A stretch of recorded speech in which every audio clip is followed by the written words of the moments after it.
कासावीस होतोयस ना? कधी होणार, कधी मिळणार, हा प्रश्न आतून पोखरतोय ना. तुला वाटतंय मी तुला विसरलोय किंवा तुला ताटकरत ठेवलंय. अरे वेड्या, धनुष्यातून बाण सोडण्याआधी तो जेवढा जास्त मागे खेचावा लागतो ना, तेवढाच तो जास्त वेगानं आणि जास्त लांब जातो. तुझं आयुष्य सध्या त्या खेचलेल्या बाणासारखं आहे. तुला जो हा त्रास होतोय तो तुला मागे खेचण्यासाठी नाही, तर तुला सर्वात मोठी झेप घेण्यासाठी तयार करतोय.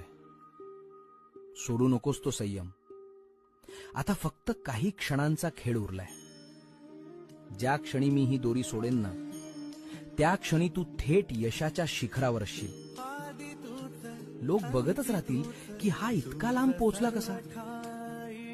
तयार राहा, टार्गेट समोरच आहे.